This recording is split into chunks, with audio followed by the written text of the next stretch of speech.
coming in. We think this is a really important and valuable topic. My name is Curtis Hicks. I'm a lieutenant with the Oro Valley Police Department. Before we get started, a little bit about me and what brings me in front of you today, besides the fact that your leadership asked me and Brian to come in, is I've been a police officer with Oro Valley since 1992. Began my career with Oro Valley. During that time, I've done a number of jobs. But what brings me in front of you is I spent 12 years as a tactical operator on the Oro Valley and Pima Regional SWAT teams, and I also spent 5 years as a school resource officer. The reason I put those two together is back in 1998 when I started teaching police officers on how to respond to active shooter events, it was because we assumed these were happening in schools. That was where these happened. We obviously know as a society this has happened in a lot of places, including churches, which is why we're here today. But that's a little bit of my background and what kind of married those two topics together and started me down this path. Before we get going, I'll let Brian introduce himself. You want to try that or no? Yeah, sure. Good morning. I don't have my own mic, so we're sharing. My name is Brian Kleinberg. I'm also an officer with the Oro Valley Police Department. I was only 12 when the lieutenant became a police officer. I like to say that. I've been with Oro Valley for almost 14 years now. Traffic unit most of that time, and also a member of the SWAT team as a negotiator. Thank you all for coming and participating. It's really a very serious topic, and I hope you guys get a lot out of what we have to present today. Thank you. Honestly, didn't know that's where that was going, or he wouldn't have had a mic. Brian and I have not taught this together. He's one of our instructors on this, but we've never team taught this before, so I've never heard his introduction. So, before we get started, a couple things. Active shooter response. We'll get into the definition of exactly what we're talking about here in a moment, but we get that this is a heavy topic, a serious topic.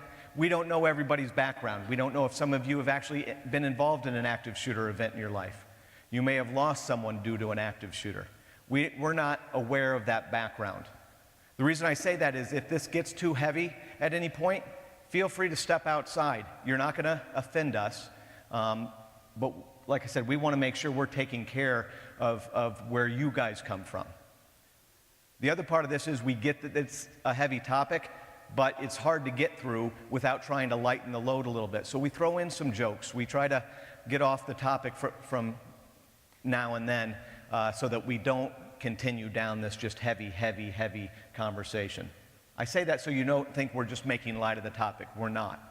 But to get through this, we have to ease back a little bit. So that's a little bit there. I want to make sure we're all on the same page so we're not offending anybody or vice versa. Like I said, I don't want anybody to think we take this lightly. All right, slide. That's the next thing, is I don't have my clicky that I normally have. So Cameron's back there, and I'm going to say slide in here so she knows to switch the slides as far as that goes.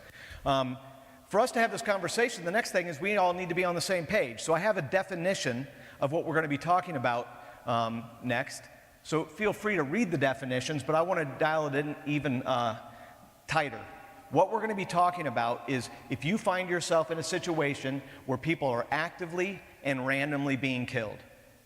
That's the situation we're talking about.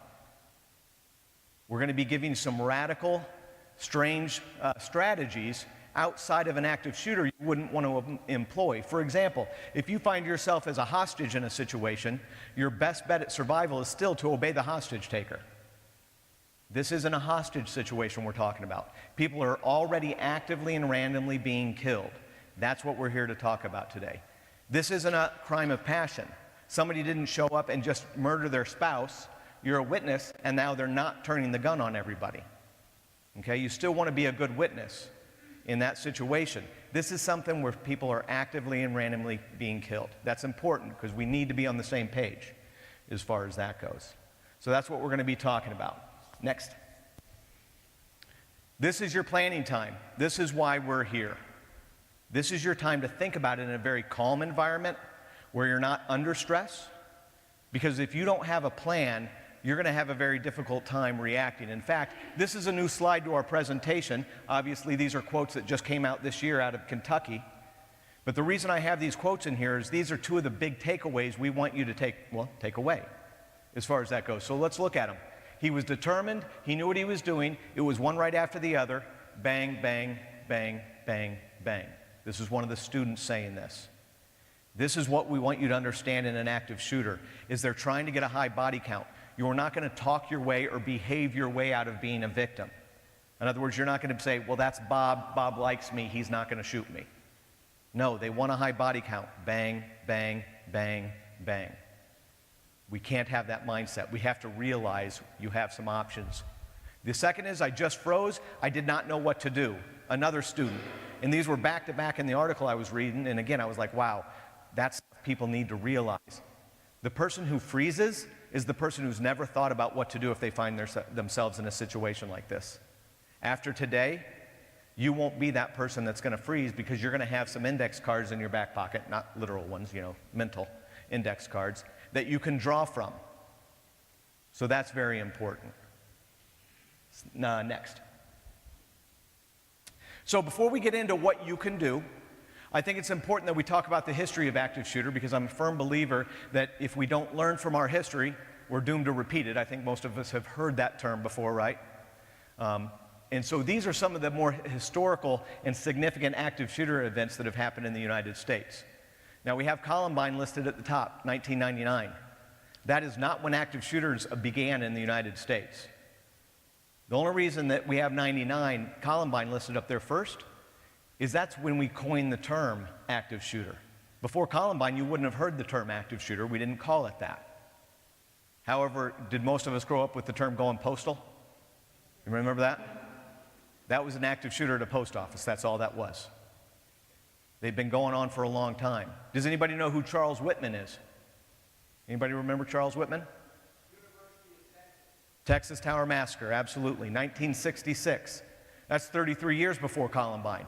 That was an active shooter. He just happened to be at the top of a tower. And for those of you who don't know about the Texas Tower Massacre, Charles Whitman climbed to the top of the University of Texas's tower and started shooting people with a rifle as far away as a mile away.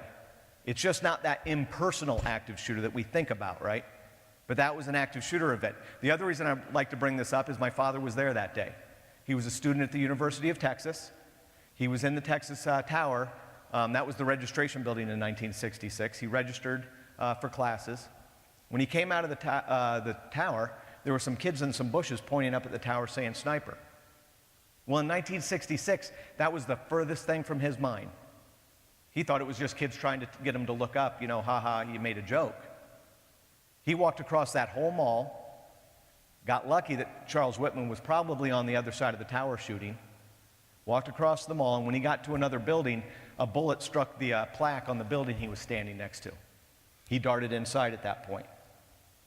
Now, in 1966, we didn't have a solution, even law enforcement. We didn't have a plan for this, let alone the public. However, my dad, it's 1966 Texas. What do you think he had in his truck? Shotgun close, rifle. Because everybody in Texas had a rifle in their truck. Remember, that was hanging in the back of the window. Yeah. So he went out to get his rifle, and what he found was 15 Texans shooting up at the tower. He goes, well, there's already 15 of them. They're better shots than me. He went back inside and hid, which was the right thing to do. I'm glad. I don't know that I would be here. I was born after this, so I'm not sure about the whole math thing of being born. Point being, we didn't have a solution. The way this ended was 2 off-duty police officers climbed to the top of the tower, engaged Charles Whitman into a gunfight, and shot and killed him. That's what our solution was. We got lucky that 2 off-duty police officers were willing to do that without training. But this is the event that created SWAT teams in the United States. Prior to 1966, there were some bigger agencies that had small tactical teams, but not SWAT teams the way we know them today. Because in 1966, after the Texas Tower Massacre, that's how law enforcement decided we're going to solve this. We need police officers to show up, contain it, we'll call SWAT, and they'll come take care of the problem. Well, we went 33 years without changing our tactics. Shame on law enforcement. But that's why in 1999 at Columbine, you saw police officers show up to the outside of a school and not go in to stop the shooter. They were waiting for SWAT. That's how they were trained because of the 1966 Texas Tower Massacre. This is why I think history is so important for both us in law enforcement, but all of you, is we have to start learning from these things. So we're going to talk about all 5 of these incidents as we go through the next 5 hours and go over this stuff. Okay, you guys got that as a joke. Hour 15, hour and a half tops, I promise. as far as that goes. I did this earlier this week, and this was at the casinos, and their eyes were big. 5 hours. Okay, anyway, point being is we're going to go over these things because we can learn from these. You can learn from these. Next slide. So what does the active shooter look like? This is what the FBI tells us is going on in our world. Obviously, this is a couple years old, but from 06 to 16, we're getting 20 active shooter events in the U.S. a year. Every 2.9 months, it's a mass casualty event, which means at least 4 people have died. That's a lot. We can't have the mindset that it can't happen here. We in Pima County should know that after the Gabby Gifford shooting right on January 8th a few years ago. It can happen here. If it's happening 20 times a year, it's going to happen in Arizona again in the next couple of years. In fact, this year, we've already had 18 school shootings in the U.S. where kids have been killed. 18. We're shooting well past that average, right? This, I'm afraid, is going to be a historic year. Next slide. So what does the active shooter look like? Okay. First off, no pattern or selection to the method of selecting victims. In other words, again, I told you earlier, if you know this person, they're not going to not shoot you just because you're nice to them. You're not going to be able to talk your way out of it. There is no pattern or method. They want a high body count. They're killing as many people as they can. They're unpredictable. In other words, I can't give you an index card that says do A, B, C, and D, and you'll survive. Okay? It's not a fire drill. So we're going to give you some strategies that you can employ, but you always have to be using your brain because every one of them is different. They evolved quickly, and what the FBI did is they said they're over in 10 to 15 minutes. But any math teachers in here? Okay, I have to watch out for you. Bear with me on my math. Okay? So what the FBI did is they took every known active shooter event and took the time from the very first shot by the bad guy to the very last shot by the bad guy and saw what the average time was. And they came up with 10 to 15 minutes. The problem with that is that includes events like the Texas Tower Massacre that went on for hours, the Virginia Tech shooting that went on well over an hour from first shot to last shot. And that extends that distance. Another way of gathering mathematical data is to take every active shooter event and see how many of them fell in the 0 to 5 minute range, 6 to 10 minute range, and 11 to 15 minute range, and so on. When gathering the statistics that way, what we find is most active shooter events are over in 0 to 5 minutes. Okay, from first to last shot, 0 to 5 minutes. Can anybody tell me the average police response time in the U.S. to a significant event? 10 to 15? Unfortunately, 8. So a little bit better than what you said, but not much. 8 minutes. So if these are over in 5 or less, and we're not getting there for 8, I think you see the point of why this is so important. You have to have some sort of strategy to save your lives. Okay? And here's an uncomfortable, sad point about this is, if you all have an active shooter event in this church, because this is where we're focused today, right? If you have one, the fact of the matter is people are going to die. I can't give you a strategy where nobody dies. Our strategies we're giving you today is how do we limit that number? How do we make as few people die as possible? Okay? That's an uncomfortable, unfortunate truth. Because you're not going to know till the gunfire starts most of the time. They don't come in a big trench coat, where you see them coming from a mile away. They're already going to be in here. That's when you discover it's somebody here to harm you. So the strategies are to limit the death. They're going to be heavily armed, and then again, they're going to keep killing because they want a high body count until they're confronted by some sort of armed response, is what the FBI tells us. Now, that doesn't mean me, as the police officer, stand with a gun in his face. That's not what necessarily means. For example, from Sandy Hook, what we learned in Sandy Hook is all the teachers to a teacher that was on scene stated in their interviews that when they heard sirens showing up, that's when the shooter killed himself. That was the armed confrontation. It didn't have to be a police officer in right there. His mindset was he knows the police are showing up. He ended his life at that point. Okay? January 8th, the way that one ended was the public. That was the confrontation because somebody tackled Jared Loughner here before police got on scene or as police officers were getting on scene. But that was the confrontation at that point. Next slide. 96% of the time they're male, and 96% of the time they're alone. So we say he throughout this presentation, okay, a lot, but that doesn't mean a woman can't, go off the rails either. And 96% of the time they're alone, but you can't keep that, you can't trust that, okay? Columbine's a perfect example. We had 2 shooters that day. So you see a shooting going on, and it's an active shooting, people tackle them or you get away, you can't count on that being the end of it. You got to be still aware of what's going on. You got to still be trying to take care of yourself. Usually white, but rapidly changing. If you read the FBI study, what they're talking about there is as our demographics as a country changes, so does this demographic. And all that means is it doesn't matter race, religion, creed, economic background, anybody can go down this path. We can't pigeonhole it, unfortunately, into a certain group.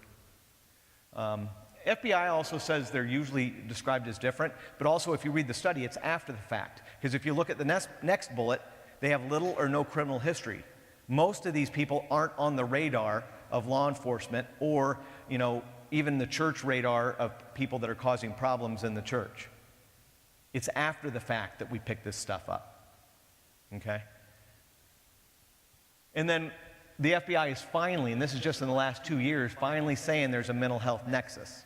I think most of us in here would agree that, well, duh, you got to have some sort of mental screw loose to want to kill this many people. But they're finally seeing that. The reason they're seeing it is because we're having so many of them, there's plenty of people to talk to and discover their mental health history. So that's kind of sad. I wish we didn't know that this was a nexus officially, but we have enough of them to do the data on it.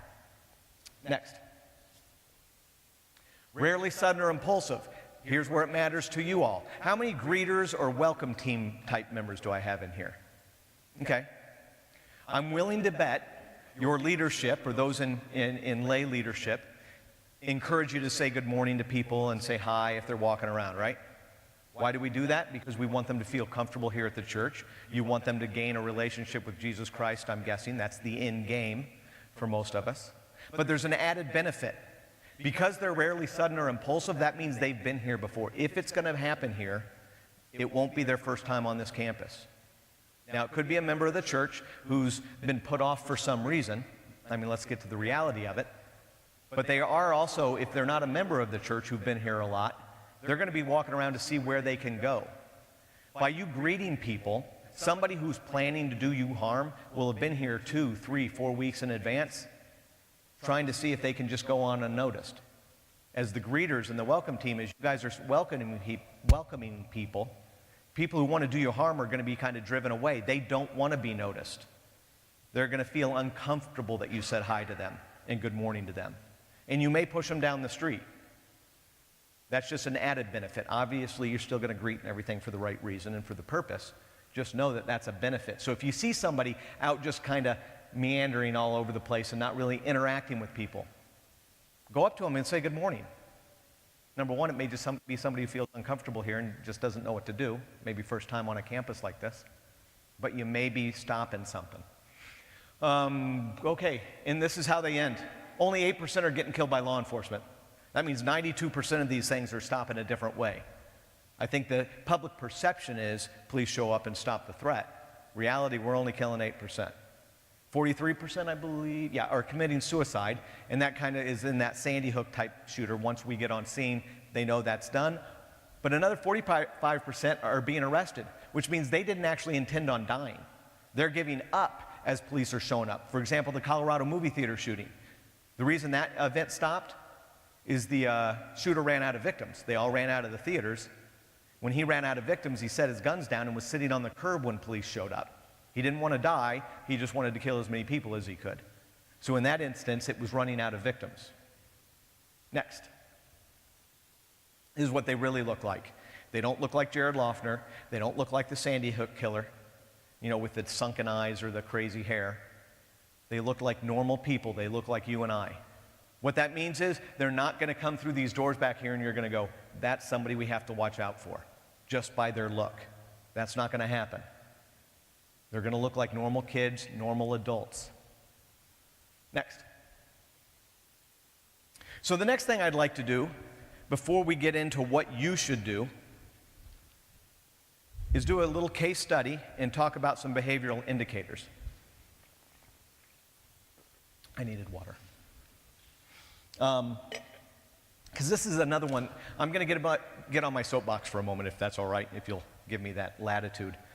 I think we need to do a better job as a society of reaching out to people in stress that could be going down this path.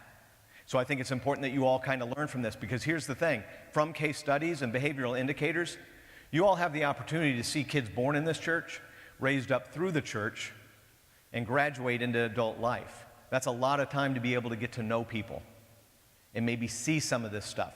It's not just the church's responsibility, it's society's problem. But schools need to do a better job of this, families need to do a better job of this, and our faith-based community needs to do a better job of this. So we'll talk about Elliot Rogers for a second. Roger, 22 years old as a student at UC Santa Barbara. Okay? He had no criminal history. What that means is law enforcement had no reason to be paying attention to him.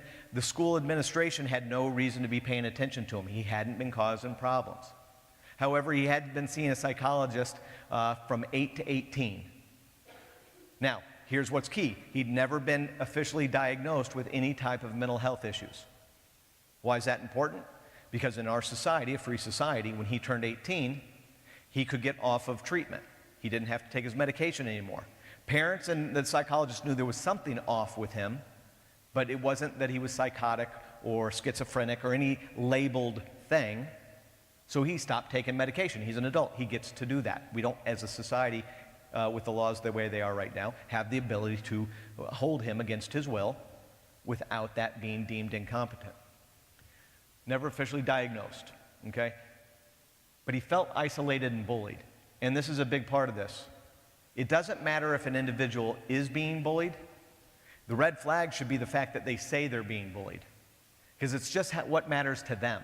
In this case, for Elliot Roger, his being bullied was that girls didn't pay him any mind. Girls didn't want to go out with him. Girls would refuse to go out with him. And when you read his manifesto later, that was his, and he used the term, being bullied.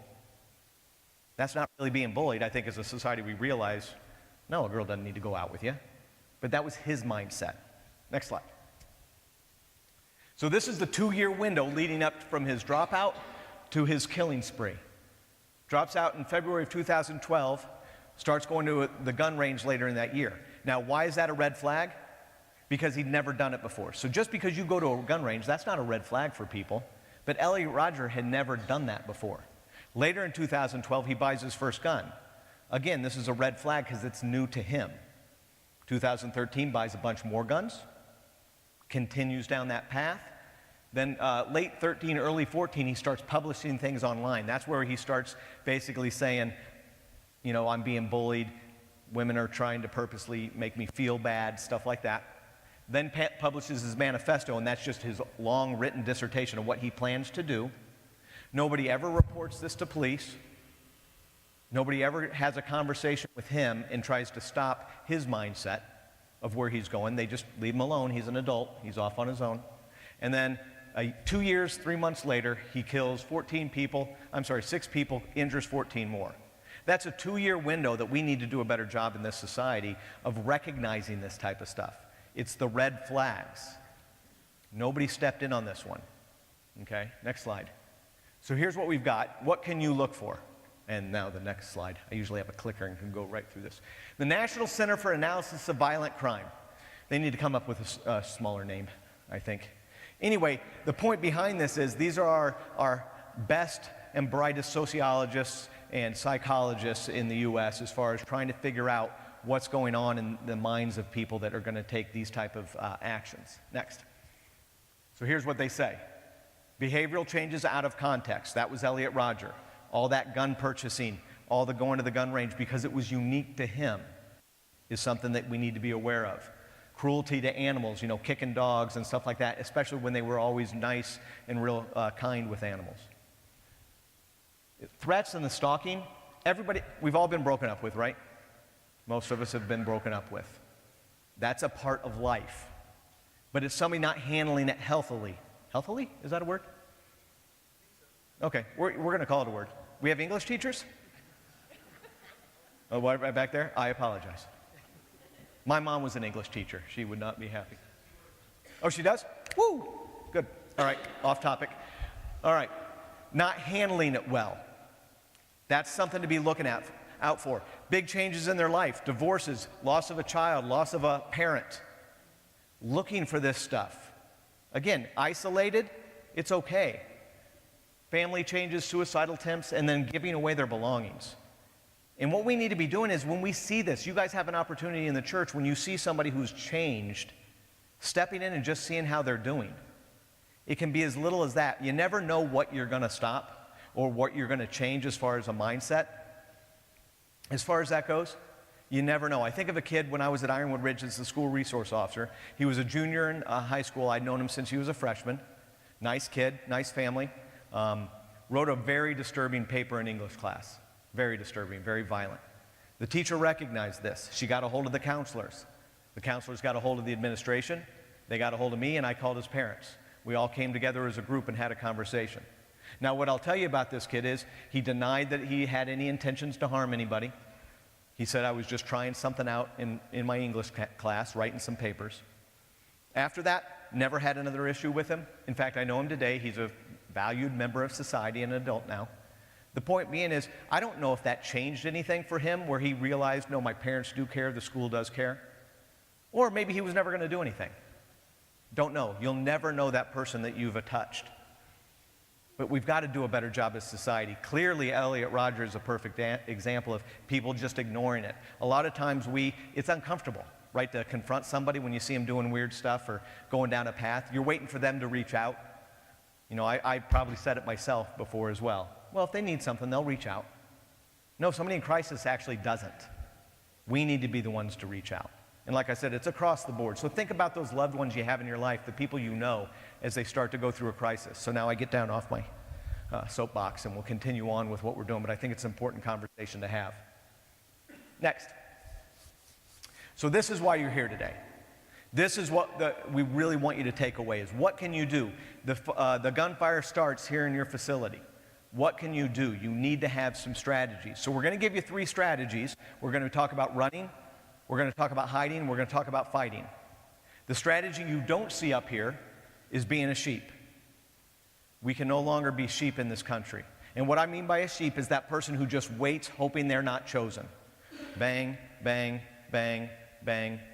The sheep that are just sitting there. That's not what you want. Run, hide, and fight is what we're going to talk about. Now, with that being said is, going back to the fire drills, I can't give you a fire drill and tell you this is exactly what you do. You have to engage your brain, okay? Because even in a room like this, if the shooting were to start, you'll see all 3 options. So for example, if I'm the bad guy, do you have the option to run from me to get out of this? No. Can you hide? No. He has one option. He can fight with me or be a sheep. And we've already said you can't be a sheep. Off the table. As far as that goes. Now, the people in the middle, you guys can probably get down at least out of sight. You know, maybe you're definitely too far to fight. But the people in the back, the people who were most afraid of me, you know, didn't want to be close or came in late, you guys can run, right? Because my options are all here. This is where my focus is. You guys can run. Point being is, you have to engage your brain. What is the situation that I'm dealing with? Slide, please. So for example, we're all in here and we hear gunfire out front. Should we all run out front? No. So running maybe not be our first option. Now, we've got a lot of exits here and places we can go, so we're probably going to choose a run. But we don't want to run there. We have to engage our brain. But what I know and what we know from history is people who run in an active shooter event have the highest survival rate. People who hide during an active shooter event have the second highest survival rate. And people who fight with the armed gunman, for obvious reasons, have the third highest survival rate. All higher than the sheep. So we're going to give you your instructions or give you your strategies in that order. We're going to talk about running first because that's your highest survival rate. Next slide, please. So running. Here's the time we want you to take and kind of put yourself in your Sunday morning. Where do you go? You know, if you're on welcome team, if you're an usher, if you work with children. Do we have any children's workers in here? Okay. And we'll talk about that a little bit because we do the same thing at our church. In fact, I just did this at my church last Sunday with our staff. Just so happens. You guys called right after I had set that up. But the point is, it's all going to look different from a different perspective of where you are and what responsibilities you have. So as we talk about this now, put yourself in those locations. Beyond that, think about when you're away from the church.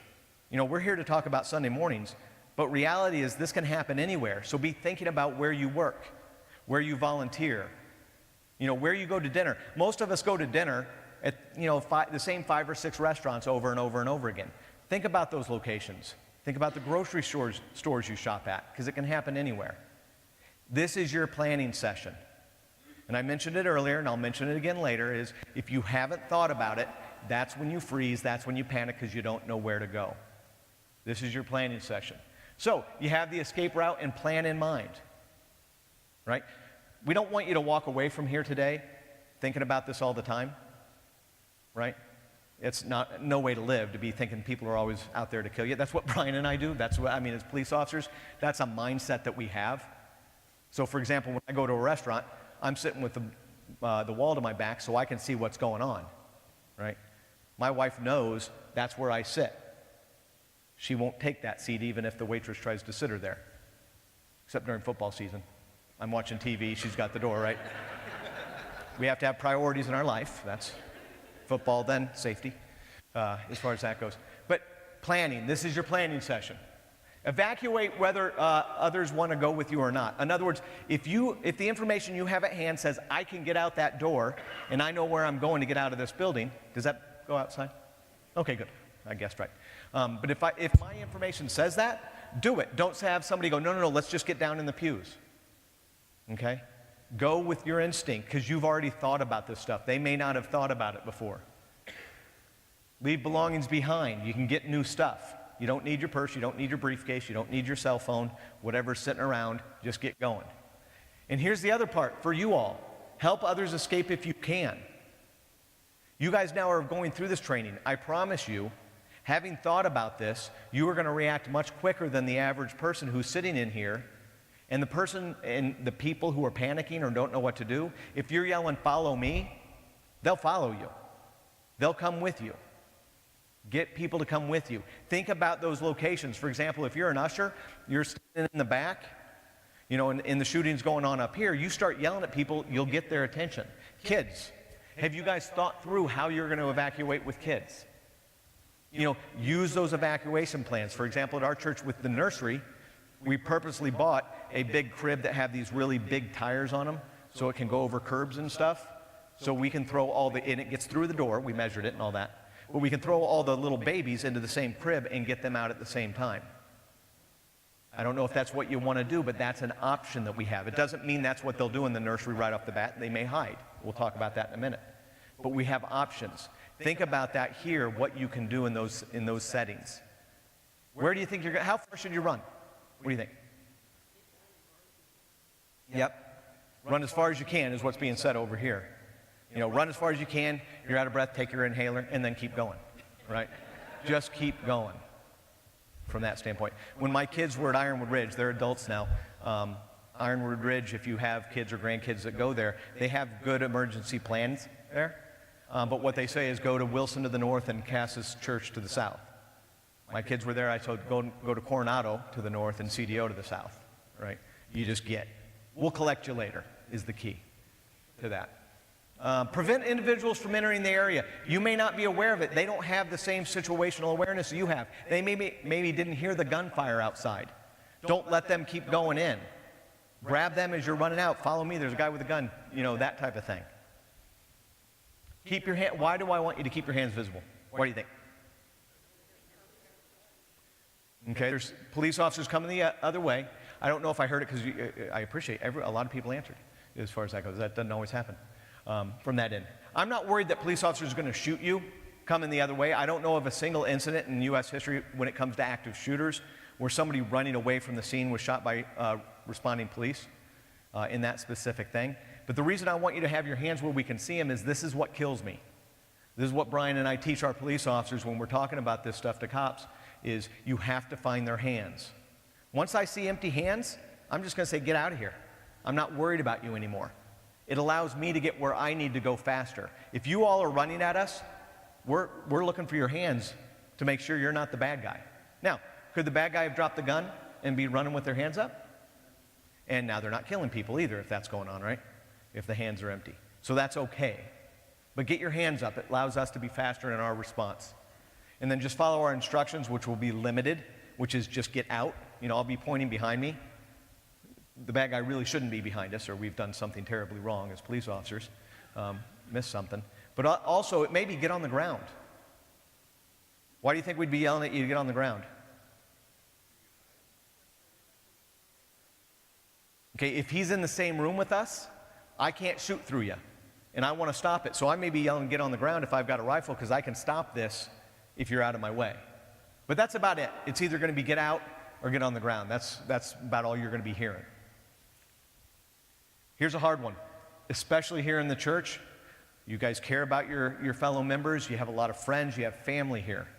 But if this event happens, our recommendation is you don't move wounded people. Okay? You continue to evacuate. And what I mean by don't move wounded people is if they've been shot in the gut and they're laying incapacitated, you may do more damage to them than good by moving them. For example, if somebody has a gunshot wound, they start moving around, that makes them bleed out faster, which means they could die faster. Maybe the spinal cord's been nicked and now you've severed that. I don't know. But unless you have significant medical background, don't move these people. Second, goes back to what I said, people are dying. We want to limit the amount of people that die. If you're sitting there helping somebody who's laying on the ground, the shooter comes up behind you and they kill you. So our recommendation is get out. Okay? Now, if I've been shot in the leg and I'm limping, help me, please, right? I'm talking about the immobile. You don't move them or help the wounded, but you help the people who are, been shot in the arms and stuff like that. And then call 911 when you're safe. Don't call in the midst of it, okay? I promise you plenty of 911 calls are coming in. You're gonna have tons of them. We'll use January 8th as an example. So many 911 calls came in that day, it overwhelmed the county's 911 center, rolled over to Oro Valley, overwhelmed our 911 center, and pushed out to Marana and Tucson. Tons of people are calling. Now, once you're safe, call us, because you may know this person. Maybe you have better intel. It was Bill who used to come here, years ago. Here's what he looks like. But get yourself safe first, all right? Next. Okay, we're going to play a video for you.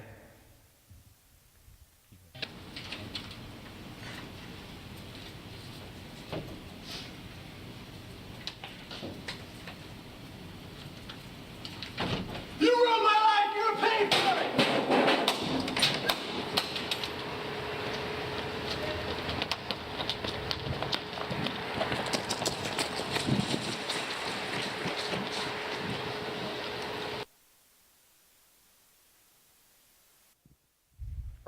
Perfect. Yeah, that's right. Sorry, I'm a loud talker anyways. He went outside after people, sees everybody's dissipating, everybody's running away. They're no longer targets for him. He goes back inside. And that's a key point. When we're running away, we want to get away. He's looking for the easy target, right? He's looking for the people that are going to sit there and be shot. That's what he wants. Another thing that could happen is, say everybody runs outside, maybe that door locks. Maybe that door locks and he can't get back inside. So we have all those people who made the decision to run. They ran away, they got away safely, and now he can't get back inside for other people who maybe chose to hide, or maybe, depending on the building, we're not aware of an active shooter situation happening. Possibilities are there. Yeah, I'm sorry, I might not. I apologize. But that's the big thing. Reality is, we see this over and over in surveillance video and in the aftermath of an active shooter event. We see people running, they'll give a couple steps towards the people running, and then they go back for the sheep. They forget about you. That's why it has the highest survival rate. They're not wanting to put up with you if you're running away. That's too difficult for them. Now, was there anything that we shared that, you got to be a rocket scientist to figure out? No, it's just running away. It's evacuating. Yes, ma'am. Well, that's going to be in the hide part. We're about there. But yeah, I mean, it would be good to know. And here's the thing. When you're running, you're not going to take the time to lock stuff.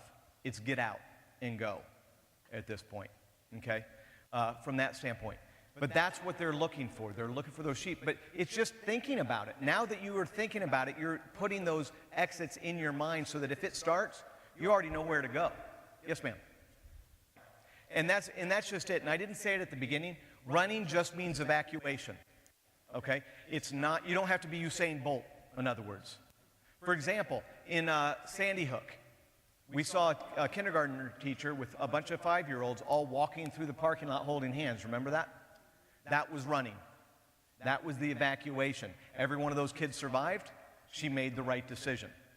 But that was running. So that kind of gives you that picture. When we talk to emergency rooms, they're moving those beds. One of the things that we talked about at our church, our ushers are the ones in charge of wheelchairs and different things like that. That's that help them, and we have hide up right now, but help them move, help others evacuate.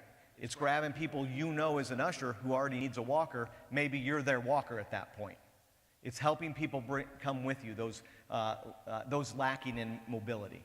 But really, run is just evacuate as quickly as you have the ability to evacuate from that end. So that's running. That's in a nutshell.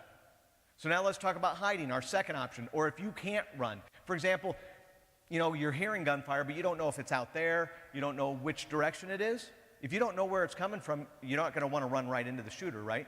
So maybe you're going to choose to hide. So now start putting you in those places. What are your hide options? What are the rooms you can run to? For example, if we're in here, we're not going to want to just hide in this room, right? Maybe the cry room, maybe I'm going back in here. This is where it behooves you with where you spend your day in church, and then away from here, how do those rooms lock? How am I able to secure my hiding space? Think about those places that you spend time. For example, do you know how the outdoor doors lock in here? If you don't, figure that out. For example, at our church, we have the Allen wrenches by every single door that we pull down and we can lock. And if you're aware of it, you can do that.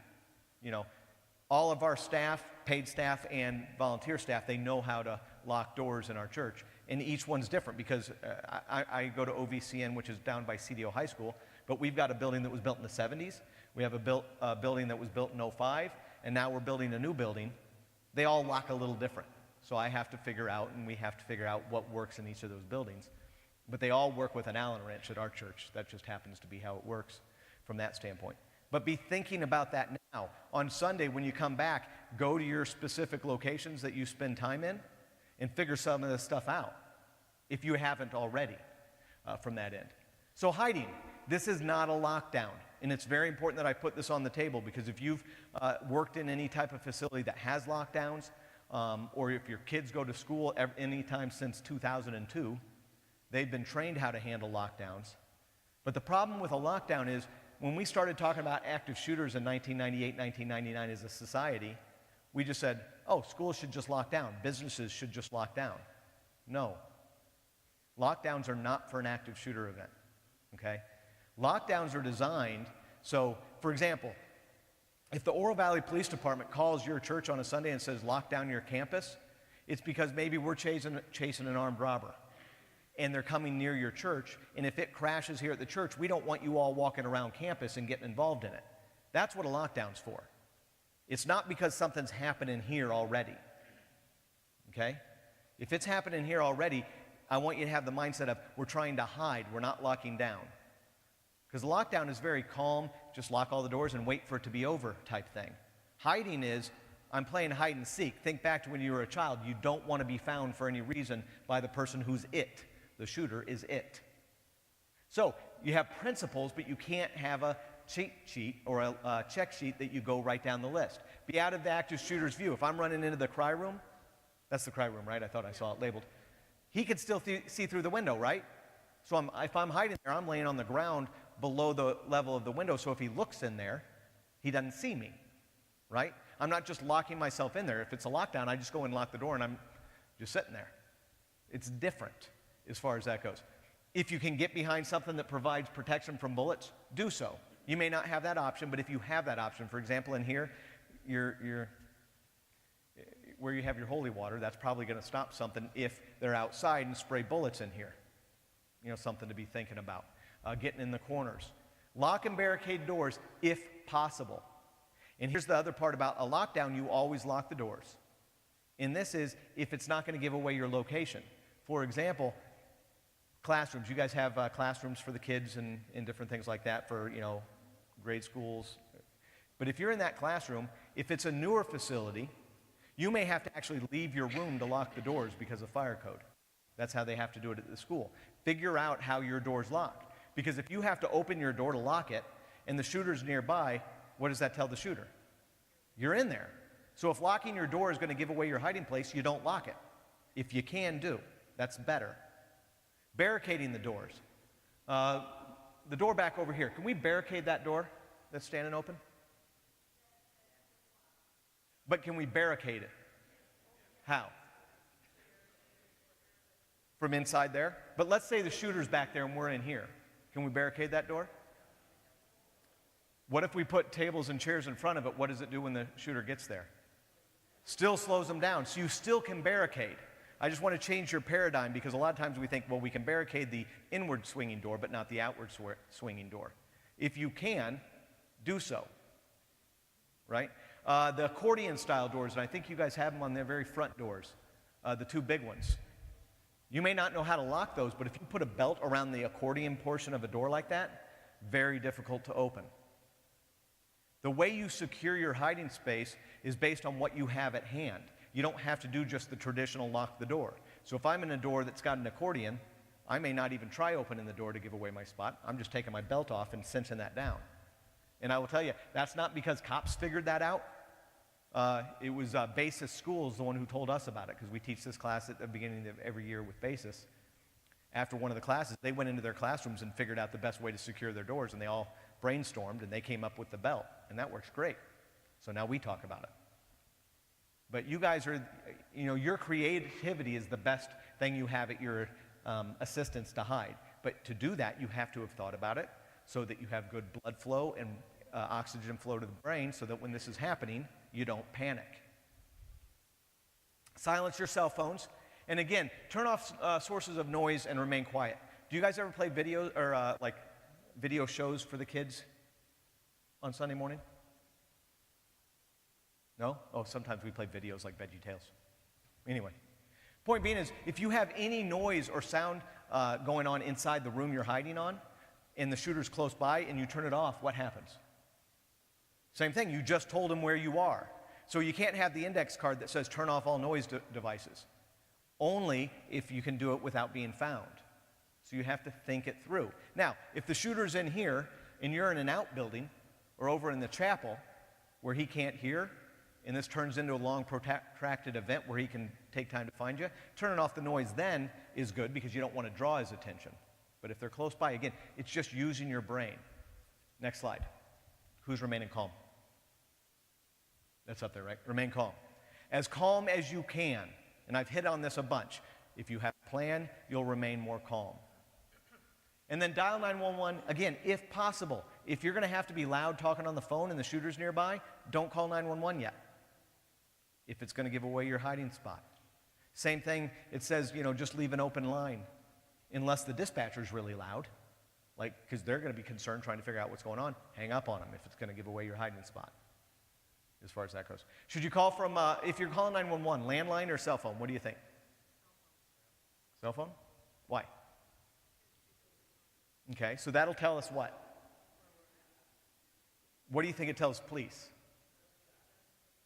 Okay, it actually just tells us the closest cell tower you just hit, is all it tells us. Now, you can be mobile with a cell phone, so that's the benefit to the cell phone, but it doesn't actually tell us where we are because we don't have that little Find Your Cell Phone app in our dispatch center. So that's one of the problems that happened on January 8th. A lot of those initial 911 calls went straight to Oro Valley because the closest cell tower is in Oro Valley, not Pima County.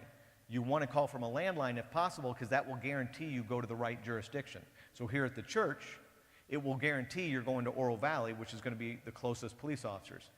But if you're dialing from a cell phone, you could actually hit a Marana cell tower and go to Marana's 911 center to try to figure out where to go, and that could slow down police response.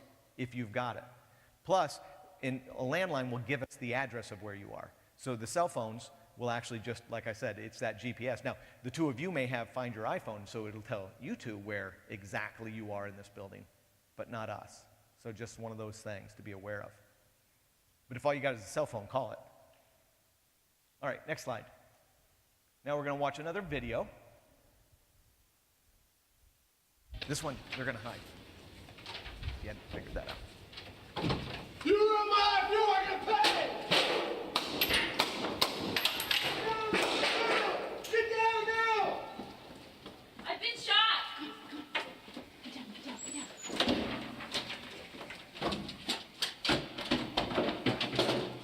I'm gonna call 911.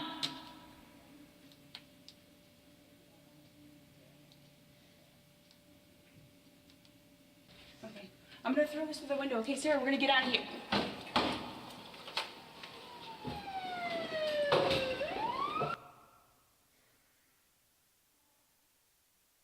All right. Obviously, this was the hide video. What did we see happen? Bad guy comes in.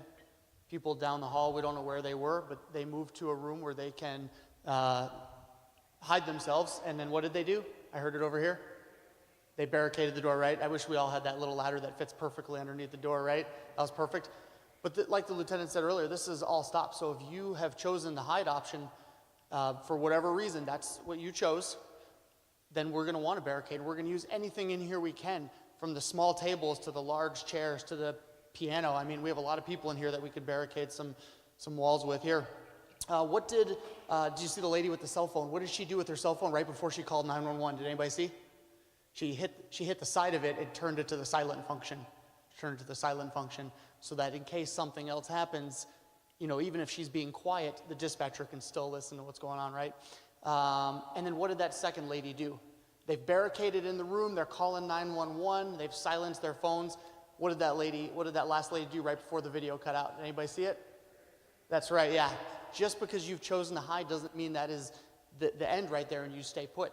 She was thinking there was a window. She's going to smash that window and move to that run option if that is in fact an option. If you decide the shooter is far enough away that I can break a window and I can get out, that's what we want, right? We want you to be away. For the record, you cannot text 911. That's what I think she was trying to do. You guys should be able to call 911 faster than that, from that standpoint. Now, one of the things that I just learned this past week with smartphones, and I'll see if I can get it to do it, because I hit it 5 times, and I can just now dial 911 by sliding the red button. If you've got phones like this, see how your phones work and see what the quickest way you can call 911 is. I didn't know about that. I just found that out. Kind of cool. No, I don't want to call 911. The on-off button. Yeah, on the side. It's just the on-off button. You just hit it over and over and over, and it'll pop up. Okay, and you may have to do it in the setting. And that's the thing is, in the calm, this is the time you figure these type of things out. I've been teaching this for 8 years to the public, and I just found this out. Now, I don't know when they put this into phones, but this is a 6, and they're at a 10 now, or an X, right? Roman numeral 10. Point being is, there's different things that you can do. Same thing with that landline. Where are the phones? Do you have to dial 9 to get out first? Do you have to dial 1 to get out first? Do you have to, I don't know here at the church. At the police department, we have to dial 9, then 911, which is silly. We shouldn't call 911 generally from the police department. Defeats the purpose. But point being is, know how your phone systems work, because in a stressful situation, it's going to be hard to figure it out. You may just keep hitting 911, not realizing you have to hit 9911 to get out on a landline, and that's going to be costly to you, right? So this is the time to be thinking these things through, not just here at the church, but at home, at work, wherever you spend your life. And Brian hit it at the very end. Just because you hide doesn't mean that's your end-all, be-all. She was going to break out and try to figure out how to run, because that's the best way. Again, running's our highest survival rate. So it's not your end-all, be-all. You don't go, well, there's an active shooter. I've chosen to hide. I'm done. No. Your brain has to keep working. If you get found, you have to be prepared. You're playing hide and seek. What would you do when you were growing up? When you get found, you took off running. Hide and seek. You got to be prepared to run or fight if you have to. You can't be the sheep when you're found. So let's look at this next slide, and this is why it's so important. We're going to talk about two rooms at Virginia Tech, Norris 211 and Norris 205. I'm not going to read it all for you, but the key to this is in Norris 205, they locked and barricaded their room. In Norris 211, they just locked the doors. Now, the shooter did try to get into both of these rooms and couldn't, because what we see is they just try the doors and they move on looking for the sheep. But unfortunately, Virginia Tech was one of those long, protracted events I told you about earlier. This went on for well over an hour. What that meant is the shooter had time to come back to these two rooms. Couldn't get into 205. Next slide. But Norris 211, he did get into this room. And this slide always gives me the shivers. And I've been doing this for 8 years with this one. What do you see those kids doing in that room? Sitting there, calmly. Here's what I know about what they're doing. There's no doubt in my mind they went through lockdown drills in school when they grew up. They were doing exactly what they were trained in high school because they were taught to do a lockdown drill and not hide in an active shooter event. At least in Oro Valley, that's not happening anymore. We talk to the kids about the same stuff we're talking to you about. But it bothers me because I remember as a SRO at Ironwood Ridge back in the early 2000s walking through and saying, hey, we want to make sure the kids are taking this stuff serious, right? So what did we want to see? Them taking it serious by being quiet, not joking and goofing off. So I would see this and say, yeah, that was good. You have to be prepared to be found. You guys have all read ahead. You know most of those kids are dead. 6 of them survived. But that's it. They were trained to do this. What do you see in the top right corner of the picture? Window. Now, I've never been to Virginia Tech. But my guess is Norris 211, that means it's a second-story classroom. I would gladly jump from a second-story window than face somebody with a gun if I don't have a gun. You got to be prepared. Maybe they couldn't get through those windows, then you got to be prepared to fight. And what we know is we had an officer, Officer Rendon, who's our training coordinator, went to a class where he actually spoke or listened to a presentation by one of the 6 that survived, that were wounded. And the mindset was they were all expecting somebody else to do something. You can't count on somebody else to do something. You've got to at least be prepared. So let's talk about fighting. Next slide. What does that look like? Obviously, we've already talked about it. This is your last choice. You can't run. You've been found or you can't hide. You have no other option. You've got to fight. You can't just sit there and hope you're not chosen. So what does it look like? It's as aggressive as possible. You go the whole way right when it starts. You don't go, well, maybe I should. Nope. Too late. Just that little bit of time's too late. You got to go. At that point, you're going to scream, you're going to yell, you're going to throw things. If I don't have anything else, I'm throwing this at them. Is this going to kill anybody? No, maybe give you a little lump on your head, but that's about it. But the reason, oh man, I almost called 911. Let's turn that thing off. That would have been embarrassing. Point being is, you start yelling and screaming and throwing things because you're going to slow them down. If I throw something at somebody with a gun, natural human behavior, I can't, as the bad guy, just completely ignore it and continue shooting. I have to at least adjust my steps or try to block it, knock it down. That's just natural reaction. Yes, sir? Yeah, well, yes. Yeah, that's not a bad thing. You want to make this as disturbing as possible for the shooter. And I'll get into exactly why that's an accurate statement here in a second. It goes right along with that. That is not what the shooter's expecting. But if I'm throwing something, as they slow down to block it, maybe I'm able to get where I can get my hands on them now. Or the vice versa is maybe I throw it and I'm able to get to a run and get further enough away where he can't hit me because it's hard to hit a moving target. That may have been how long I fought when I got found. But there's also another reason behind yelling and screaming and throwing things. There's a man named Lieutenant Colonel Dave Grossman. Anybody ever heard of Lieutenant Colonel Dave Grossman? He's on the speaking circuit now. He wrote a book right after Columbine called Killology.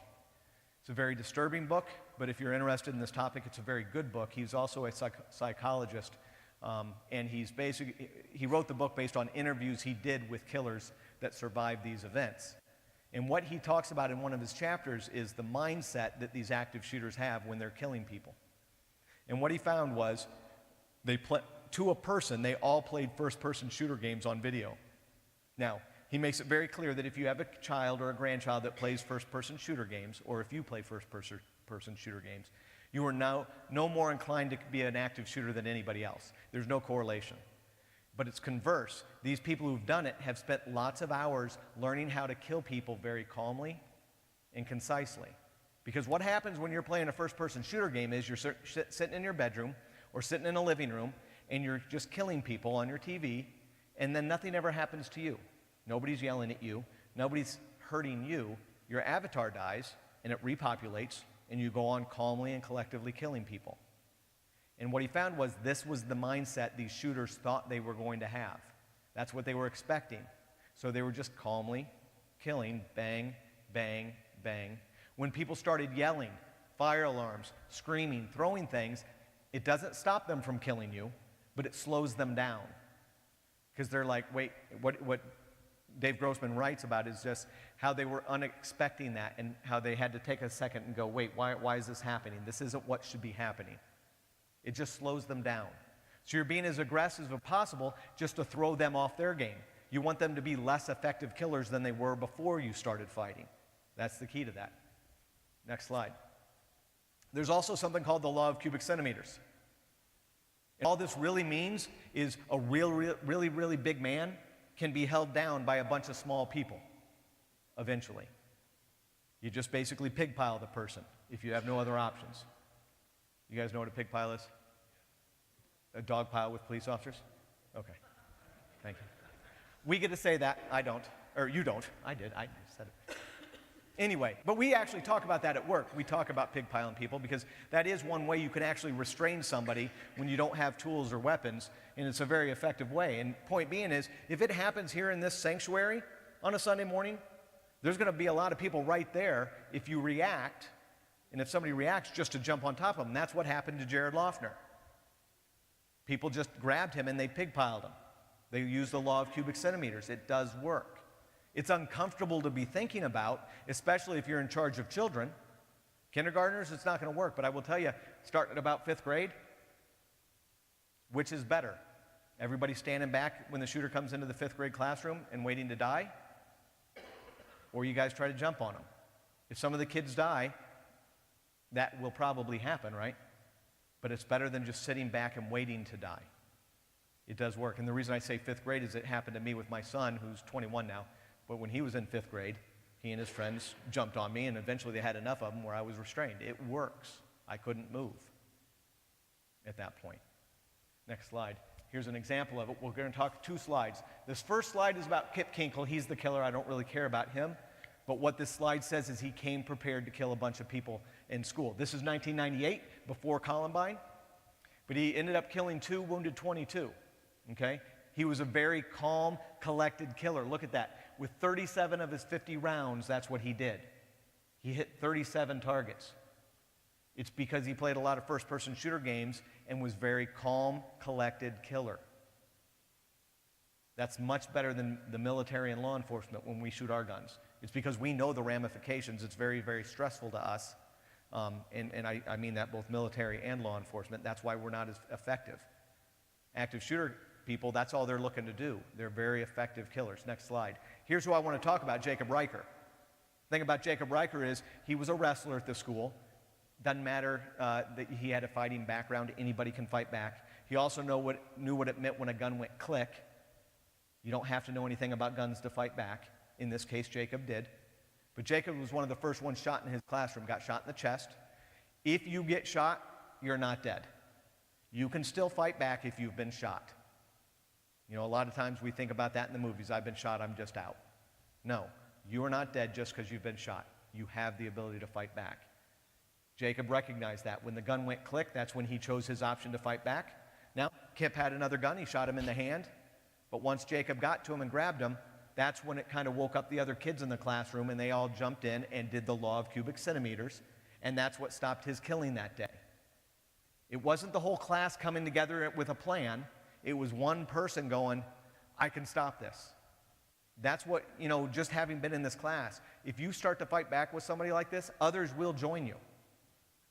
We're getting better as a society. I think about the plane that went down over Pennsylvania on 9/11. What we know from all those phone conversations is 4 of the members of the flight are the ones who decided to fight back. It wasn't the whole flight, right? It was 4. Now, others joined in once it happened. Who knows how many lives were saved that day? We don't know where the plane was going, probably the Capitol building.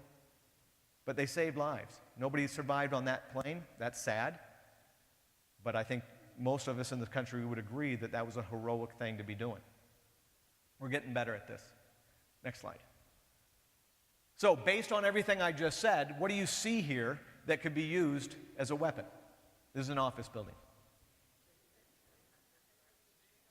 Computer, phone, staplers, I heard, keyboard.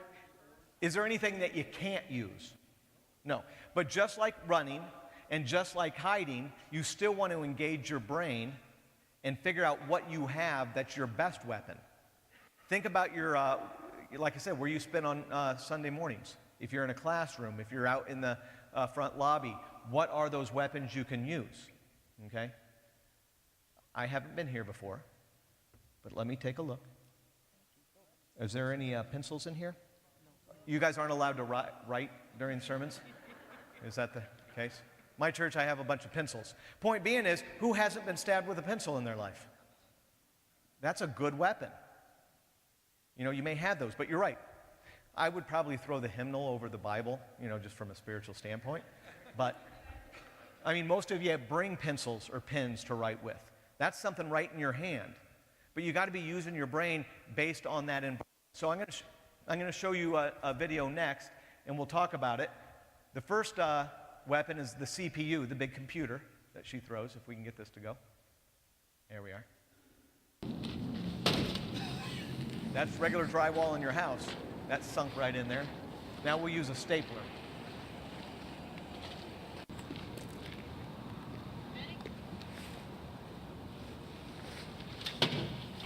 And that also sunk right in there. Both of those could be used as a weapon. However, you have to use your brain on your circumstances. So, for example, we're in a room like this, and the shooter's in the back of the sanctuary, and those are my 2 options. Which is the better option? Yeah, because I can wield it and I can throw it some distance. The CPU, I'm going to just go, you know, didn't do me any good. Now, if I'm standing right next to the doorway that I think the shooter might come in, you know, this is a doorway, I'm choosing the CPU because I can plant that right in his head, whereas the stapler's not going to do near as much damage. It's using your brain. What am I dealing with? What can I use as a weapon? Think about those locations, like I said, that you're around, in your work environment as well. The first time we did this class, well, one of the first times. The first time was at Immaculate Heart School down in McGee. But at the town, right after we got done with this class, somebody raised their hand, or this section raised their hand and said, hey, I go to all our town groundbreakings. Can I use a golden shovel for a weapon? Yeah. She had 5 of them in her office. After class, everybody was paying her money to get those other golden shovels. You know, now they're spread out around the town, which is also an insight. If you go into an office in Oro Valley and there's a golden shovel, it tells you a little bit about the mindset that was going on with that employee. It's there to be a weapon. But it's just your brain. You got to keep it engaged. How do you do that? You don't panic because you've thought about it before. Next slide. Oh, shoot. Brian, you were supposed to keep me from doing the slide too fast. Question. What is the fire department causing us to have all over the place? Fire extinguishers. It's already up there. So let's watch the video of a fire extinguisher being used. Oh, there we are. Lock it. It doesn't lock. The door doesn't lock.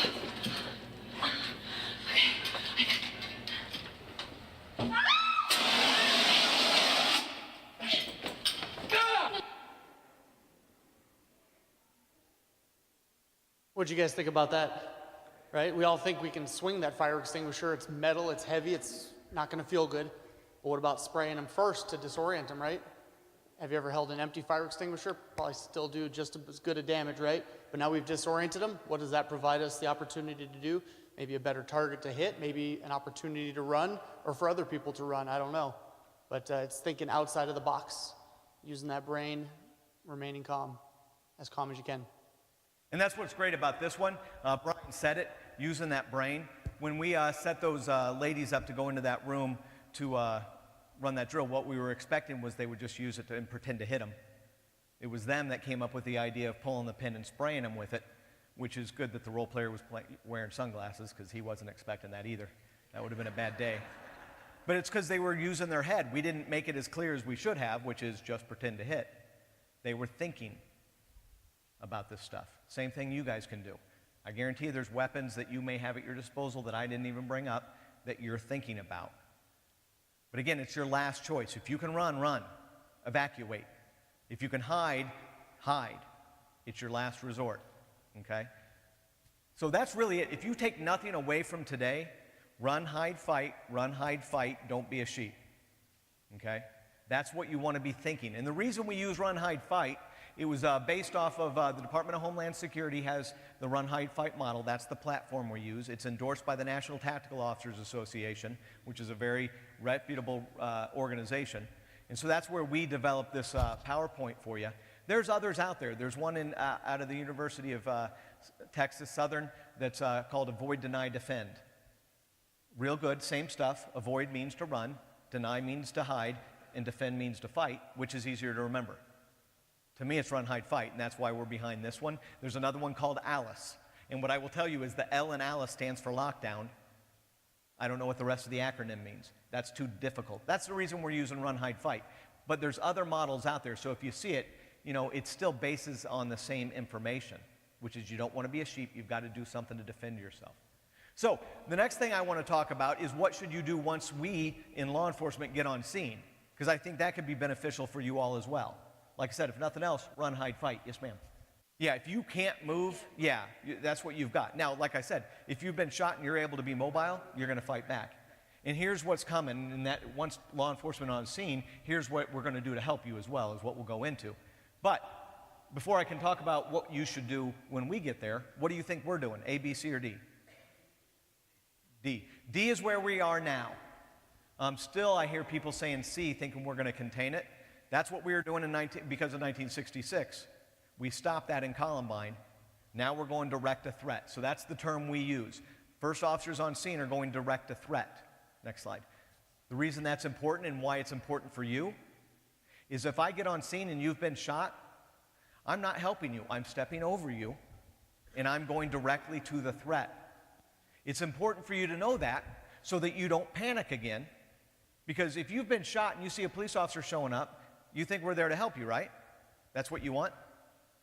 What do you think that does to your stress level when the person that is there to help you ignores you and continues on? No, it raises your heart rate, right? And if you're bleeding, do we want an elevated heart rate? No, because you now bleed faster. I give you this information so you know that's supposed to happen, and you can remain as calm as possible at that point. Nope, that was supposed to happen. Next slide. What are we going to look like? It's not just going to be officers dressed like Brian. And a lot of times, that's what I think the public expects. Sorry, got a catch in my throat. It's going to be everybody. I think most of us in this room grew up with going to skate countries and places. For police, this is an all skate. Everybody's coming. Not just the uniformed officers, the officers inside the station, the detectives, the administration, the off-duty officers that are working out in the gym. Everybody's coming, so we're going to look different. We're going to be wearing vests that say police, but I'm dressed like this. We're going to have rifles, shotguns. We're going to be very aggressive. Anybody remember the North Hollywood shootout? 1996? North Hollywood shootout, for those of you who don't remember it, there was two guys that went into a Bank of America in North Hollywood, robbed the bank, and when they came out, there was a police officer that had just arrived on scene. He shot the police officer, and they started walking the streets of North Hollywood shooting people. They were wearing body armor. 1996, the LAPD, second biggest law enforcement agency in the country, didn't have patrol rifles. They had to break into gun stores, if you guys remember, take the guns to stop these shooters. This was that historical learning point for law enforcement of why police officers now carry rifles. I'm only good for about 25 yards with this thing, and if you've got body armor, it doesn't do me a heck of a lot of good if I hit the body armor. With a rifle, I'm good for about 200 yards, and it will stop you with body armor on. We learned from that event. We're carrying it now. That's why we're coming in with it. We're trying to stop the shooter as quickly as we can on that end. We're going to be pepper spray and tear gas. Brian, are you going to use your pepper spray if he's got a gun? No. Okay, so that's in the PowerPoint. Maybe there's that element. In other words, it's going to be a crazy environment. But more importantly is we're going to be yelling at you, shouting commands, and we're going to be, what we teach our police officers are, you have to shuck people off you. You have to get people off of you. I tell you this so you don't do that. So the purpose behind this is, number one, if you're in a stressful environment, what we know about human behavior is you're going to get tunnel vision. And that's a fancy term for you're not going to hear as well because your senses are all designed to go right to your sight because that's the most important thing to you in an environment like that. So we teach our police officers, you're going to have to be yelling to defeat that loss of hearing so they can hear you if you're yelling, get on the ground or get out of here. Second, what we also know is if in a stressful environment, when the person shows up who you think is there to help you, kind of that savior mentality, you're naturally going to grab onto that. Any trained lifeguards in here? Anybody ever become a lifeguard? Okay, a few of you. When you swim out to a drowning person, do you get close enough for them to touch you? Why not? Yeah, same thing. So that's what we actually teach our police officers. When we do these drills, we actually have role players that will grab onto them. Well, that's slowing them down for finding the shooter, so we teach them to shove people off of you. You may have to push them down. I tell you this up front, so that's something you all will never do because you've thought about this now. Oh, wait, they're trying to find the shooter. Get away from the police officers. That's okay. Next slide. So what can you do? There's the remain calm. That's the most important thing about this, and you aren't going to be completely calm, but the best you can do. Put down, okay, here's the thing. I told you the platform comes from the Department of Homeland Security for this, but what we did in Pima County is we brought all the active shooter instructors together, Pima County, TPD, Oro Valley, Marana, Sarita, U of APD, all of us, and we came up with the PowerPoint that you're going through today with me. What you'll notice is the next 3 bullets all talk about your hands. We couldn't come up with one bullet about it. That's how big of a deal it is to police officers. This is what kills me. So get your hands up. Let me know you're not the bad guy so I can do what I need to do. Pointing, screaming, or yelling. If you start screaming and yelling, my senses are also a little bit more difficult. But think about when somebody's screaming at you compared to talking or talking loudly but calmly, which is easier to understand. Same thing for us. The more calm you can tell us, because again, if you know who this is, I want to know it, right? But don't stop and ask officers for directions. It's really going to be just get the heck out of here. Next slide. And I talked about this. I'm going to direct a threat, which if you've been shot, that could be stressful. Well, when's the help coming for me? Because if I've been shot, I want somebody putting, hands and towels and stuff in my wounds as well. Go back to that all skate. There's a lot of cops coming. And I'll use January 8th as an example. January 8th, within 4 minutes, there were 8 police officers on scene. 4 Pima County deputies, 4 Oro Valley police officers. That's in 4 minutes. In 8 minutes, there was another 12 police officers on scene. How many is that? Where's my math teacher? 12 plus 8? 20.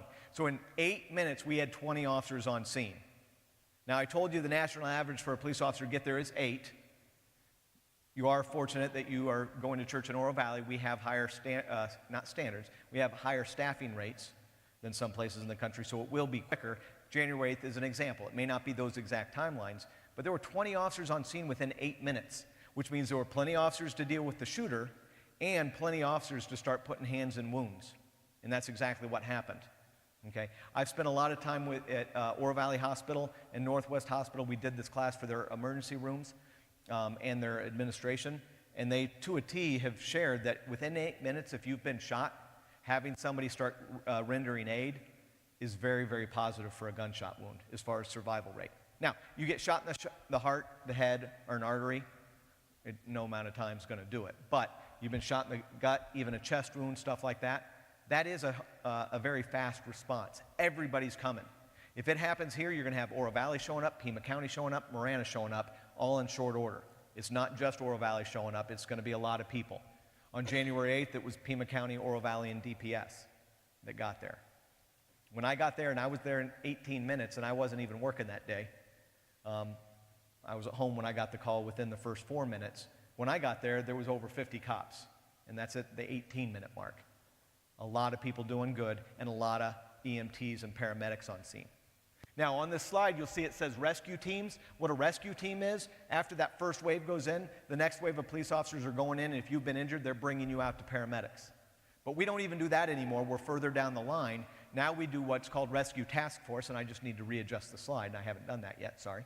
But what that means is that second wave, police officers are grabbing paramedics, and we're being the lethal coverage, and we're bringing them in, and they're going to start rendering aid right where you've been shot. It's going to be quick as far as that goes. So that wave is coming. I think it's important for you to know so you can remain calm and know that help is on the way. Next. The last thing I will say before we watch our final video is this is going to be a long day. It's important, again, to know this from a stress standpoint. January 8th, again, I use that because it happened in our backyard. That incident happened at 10 a.m. At 10 p.m., people were still being interviewed that day. That's a long time to wait. And if you're waiting for an interview, you're not waiting with your friends talking about what happened. You're in a room by yourself with probably somebody from Victim Witness. And if you don't know that's supposed to happen, you may be thinking, do they think I have something to do with it? Is a loved one been killed and they're waiting to tell me and they can't find, it's going to stress you out. No, that's supposed to happen. What we know is humans will survive an incident like this by sharing their stories with other people that have been through it. So we are going to get you together and let you all share eventually. But what we also know is if we allow you all to share your stories with somebody else, you will take on their stories. And if we haven't interviewed you yet, that screws up the case, and we have a responsibility to make sure we put this person away so they're not all walking around again, right? So it's a mixed bag, but it's going to take a while. It's a long day. Last slide. So before she hits play on the video, this last video that we'll show you is about 5 minutes long. It'll wrap everything up. It's better production value than what you've seen so far. This was put together by the Houston Police Department about 8 years ago, based on that Department of Homeland Security platform. So let's watch it, and then we'll talk about it and be done.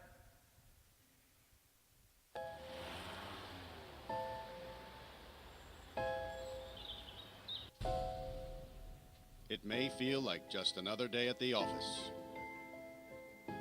but occasionally, life feels more like an action movie than reality. The authorities are working hard to protect you and to protect our public spaces.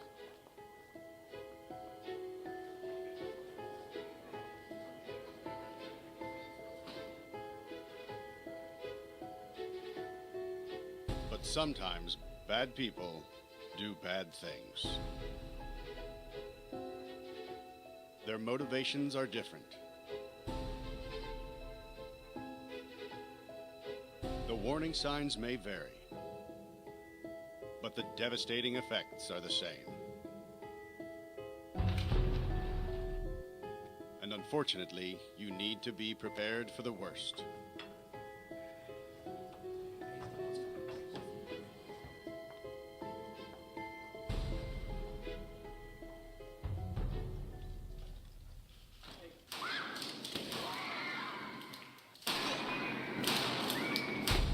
If you were ever to find yourself in the middle of an active shooter event, your survival may depend on whether or not you have a plan. The plan doesn't have to be complicated.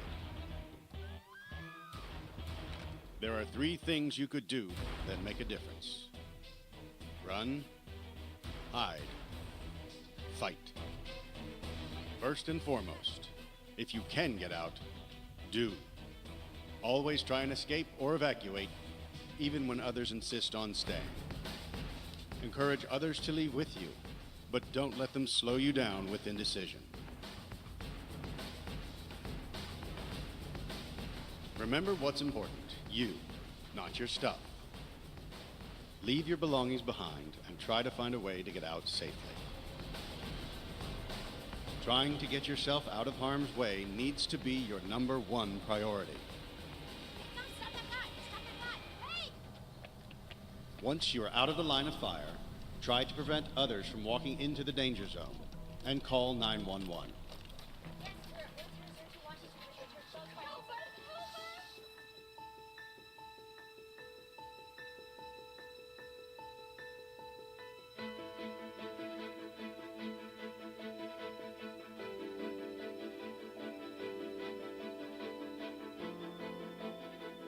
if you can't get out safely, you need to find a place to hide.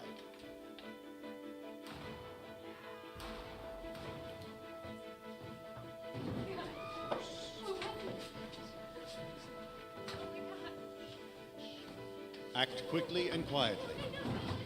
Try to secure your hiding place the best you can. Turn out lights, and if possible, remember to lock doors. Silence your ringer and vibration mode on your cell phone. And if you can't find a safe room or closet, try to conceal yourself behind large objects that may protect you. Do your best to remain quiet and calm.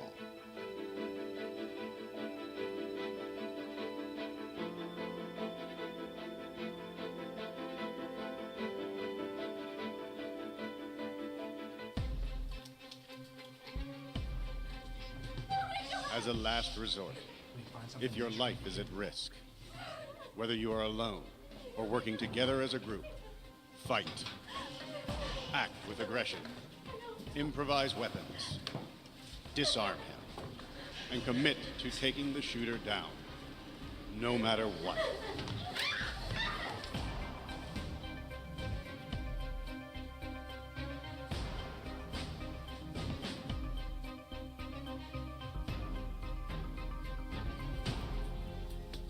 Try to be aware of your environment.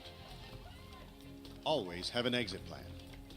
Know that in an incident like this, victims are generally chosen randomly. The event is unpredictable and may evolve quickly.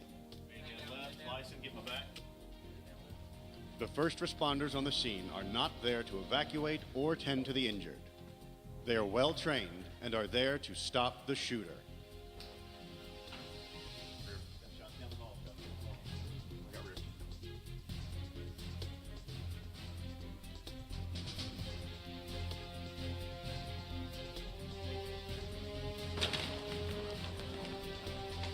Your actions can make a difference for your safety and survival. Be aware and be prepared. And if you find yourself facing an active shooter, there are 3 key things you need to remember to survive. Run, hide, fight. Now with that video, what I really like that they did is they actually put that panicking person in there, because that really is an eye-opener that I like, because that, again, that's the person that's never taken the time to think about it. That's why you panic, because you don't have a plan. Just having a plan can be so beneficial from that standpoint of being able to know what to do or to do something. The only thing I don't like about the video, I think they did a real good job with it. They didn't make it gory. There's a few of these that LAPD put together with Hollywood, and the gore takes away from, the learning points from it, so I was appreciative of that. They didn't run far enough, right? And that's probably because they had a film crew run to the film crew and do that. But beyond that, it's real accurate to what we're talking about. Before I close and just open this for questions, I have one there's a question that always comes up, especially out here, which is guns. We come at this platform because from the standpoint we realize even pro-gun people, there are places that you go without a gun. I don't know what the social acceptability is for your church here. It may be not to have a gun with you. I'm a police officer. I carry a gun when I'm off duty, but when I go to work out, I don't have a gun with me. There's times where I run out really quick and I forget to take my gun. So I need to have something that I can do as well. So I want to put that on the table. And I'm not here to say, yes, you should carry a gun. No, you shouldn't. I'm not worried about the political side of this because that part doesn't matter to me for what we're talking about. However, you live in the great state of Arizona, and anybody can carry a gun if you're not a convicted felon, deemed incompetent mentally, or here illegally. That's Arizona law. So with that, I want to encourage you that if you are somebody who does choose to carry a gun, you better have a plan and you better have thought about what you're going to do with that if this really happens. And you better know what you can do with it. Because I know plenty of people who carry guns who don't know the first thing of what they can do with it. And then I know plenty of people who do know exactly what they can do with it. Like I told you, I'm good for about 25 yards with this, with real accuracy and not being able to miss type thing. I know that. You better know that. Second, you better know what to do with it once you've pulled it. For example, January 8th, I don't know if you're aware, gun, think about it before it ever comes to this. So I will tell you what we tell our police officers when they're off duty, and we talk about this yearly, is if you have to pull this when you're in plain clothes or off duty, when uniformed police officers get on scene, you better have it out of your hand. I don't want to see one of my officers or me when I'm in uniform kill somebody who wasn't the bad guy. And let me tell you, if I'm coming to this church because of an active shooter and there's a lot of dead people laying around and you've got a gun in your hand, you don't have a lot of time to get that out of your hand before I shoot you. And that would be devastating to me that I hit a parishioner who was trying to stop it as opposed to the bad guy, right? In fact, what we talk about with our police officers is we push it back to the most recent, at least that I'm aware of, police officer shooting where an off-duty officer was killed, and that happened in Baltimore a couple years ago. There was an off-duty police officer watching a football game at a bar. It is very important to note he was not drinking. So in other words, alcohol did not play a factor in this. He was just there to watch a football game. A bar fight breaks out. Somebody calls 911. He's just being a good witness, but somebody grabs a knife, one of the combatants. So he pulls his gun, starts yelling at the person with the knife. About that time, uniformed police officers come in the door. He just naturally started to turn towards them. They shot and killed him. That's devastating to those police officers that just killed their coworker. That's obviously devastating to the officer who was off duty that got shot. What we tell our police officers is whether the world is safe or not, when uniform gets on scene, you get the gun out of your hand and hands up. This is what kills them, either in your holster or on the ground. But even if the world's not safe, even if the shooter is still going, when they get on, get it out of your hands so you're not caught up in that. That's our advice to our police officers. If you carry a gun, at least think it through that far. What are you going to do? A lot of people don't think about this stuff, so please do. That's what we encourage you. So that's the question we always get, so we preempt it. And then the last thing, thank you for texting me. Brian reminded me, and I forget this about half the time, which is, I do want to give you a success story. We were teaching this class back the day Sandy Hook happened, back in December 2012, I think, when Sandy Hook happened. But 2 days before that, there was a shooting in an Oregon mall. And I was getting ready to talk about it on the day of Sandy Hook because it was a success story. Guy comes into the Oregon Mall, starts shooting in the food court, does shoot 3 people. Remember at the beginning, if it happens, somebody's going to die right off the bat just because nobody knew it was coming. But people started to scatter. Well, what happened next was all the store employees started yelling at people to come their way and run through their store doors. And as people ran through, they shut the doors behind them and locked them. Everybody ran out into the parking lot. That shooter ran out of victims really quick. He got those first 3 people that he shot. Not all of them died. He went into a stairwell and killed himself because he didn't have any more victims. The reason that happened is the mall had required all their store employees to go through a similar class to what you're going through, a run, hide, fight class. Same thing if it happens here. You are all on the front line and you can start yelling at other people to do what you're doing, evacuating, or if it's right in the midst of it, jumping in, because you've already got a plan. You will save lives. It does work to have some mindsets going into this stuff. And that was an example of that. So we truly appreciate your time. I get that I got right to the hour and a half, so let's take some questions, but no, Brian and I will stick around as long as you guys want to ask questions. It is true, I will say with a caveat, that if you're going to do it, first of all, and it does go into what we started off with when I started with this gentleman, and I'm sure he liked being the one that I was pointing a gun at. But, you know, the people in the middle, maybe that's what they're doing, because hiding, I think we assume, is going into a room. If you can get behind something that will protect you called cover, you want to use cover. But you can also use concealment. If you drop down in these pews, I can't see you now. I don't know what I'm shooting at. I'm looking for the things I can shoot. So yeah, that can be an element. Somebody who is not mobile, that could be something. But what I would say is if you're choosing that, it's just like any other part of the hide, be prepared to be found. So if I'm laying here and the shooter's just going down here shooting at people on the ground, I'm getting up to fight at that point, or maybe to try to evacuate. So especially in the initial, we saw that in Vegas, and this could be something that we incorporate, but again, I don't know the information enough, but people who dove to the ground, there may be an element to what you just shared there that would fall in the hide area. And that's just it, yeah. I mean, we're not gonna necessarily know. The ones we focus on are the ones with these rifles, but there's tons of active shooter events that were handguns. We actually use the term active killer a lot of times at work because there's a number of them that were knives. We're seeing cars being employed. We saw that in Vegas, we saw that in Germany. There was someplace else where that's been used. Thank you. But I mean, so we're seeing that more and more. So we say active shooter because that's the coined term, but it can be a lot of different varieties. So if somebody's got a knife and they're just starting to do this, same person, it's an active killer. Yeah.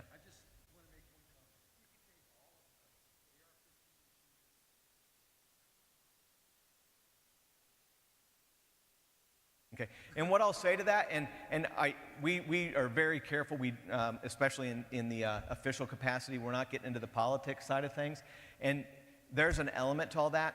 What I will tell you is, and the reason this class is designed to this is, at least for now, we realize more and more are going to happen. We want to at least, law enforcement is at the point of, our job is to react the issue. It's the politicians, it's society, the voters to decide to change those laws. But what I will say is, this is a gun issue, this is a mental health issue, this is a parenting issue, this is an education issue, this is a faith-based issue. It's a lot of issues before we ever get to that. And on the gun side, at least conservative numbers are, there's roughly as many guns in this country as there are humans. And we're roughly 300 million humans in the US, which means we're roughly 300 million guns. So even if we get rid of those, it won't be in any of our lifetimes that we get to that point.